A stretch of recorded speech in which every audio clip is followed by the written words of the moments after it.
बिस्मिल्लाहिर्रहमानिर्रहीम। एक नई वीडियो के साथ फार्मिंग में शायद मोहम्मद शाद चौथनी से आपकी खिदमत में हाजिर है। उम्मीद करता हूँ कि मेरे सभी नाजरीन खैर वाफियत से होंगे और अल्लाह ताला से दुआ है कि अल्लाह ताला हमारी सब की फसलों में बरकत अता फरमाए।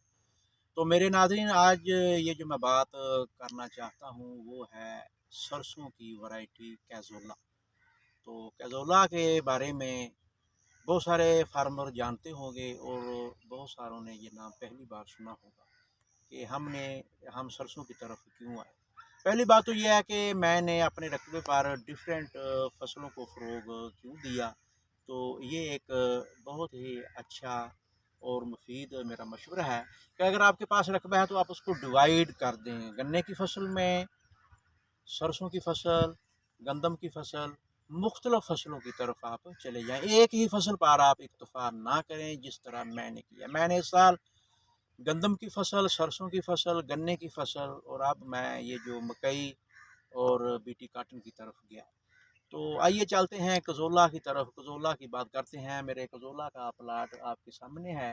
तो ये मेरा वक्त काश्त है एंड अक्टूबर। ये मैंने अक्टूबर में काश्त की थी और इसके बाद मैंने दूसरा भी खेत आपको मुलाखता फरमाया है कि वो जो थी वो मेरी सितंबर की काश्त थी, वो भी मैं आपको दिखाऊंगा। तो एक तो सिंपल सा तरीका है इसको काश्त करने का। आपने हल चलाना है, सुहागा देना है। अगर आपकी ज़मीन सख्त है तो रूटावेटर कर दें। रूटावेटर करने के बाद आप अच्छे तरीके से ज़मीन को तैयार करके इसमें पानी छोड़ दें। पानी छोड़ने के बाद आप इसको 2 kg फी एकड़ के हिसाब से ये इसका बैग होता है, उसका आप छटा कर दें। तो मेरे नाजरीन, पेस्टिसाइड का ख़र्चा भी कम है, फर्टिलाइज़र का ख़र्चा भी बहुत कम है और रेट भी माशाल्लाह बाज़ार में इसका काफ़ी ठीक है।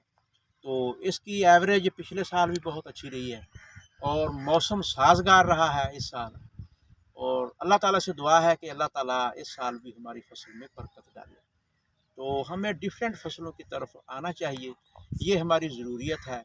और वैसे भी हमारे जिस्म में अगर हम अपने खाने में इस आयल को तरजीह दें तो ये क्या ही बात है, बाज़ारी आयल से हमारी जान छूटती है। तो हमें इस तरफ आना चाहिए। एक तो अच्छी खासी इसकी प्रोडक्शन हो जाती है, रेट ऑफ वैल्यू भी अच्छा है और खाने के तो आप घर में भी इसको इस्तेमाल कर सकते हैं। आपकी बाज़ारी आयल से जान छूट जाएगी। तो मैं यही अपने नाजरीन को, सुनने वालों को, अपने चाहने वालों को कहूँगा कि आपके पास अगर अल्लाह ने आपको रकबा दिया है, ज़रूरी रकबा आपके पास, तो आप आइंदा साल ये जहन बना लें।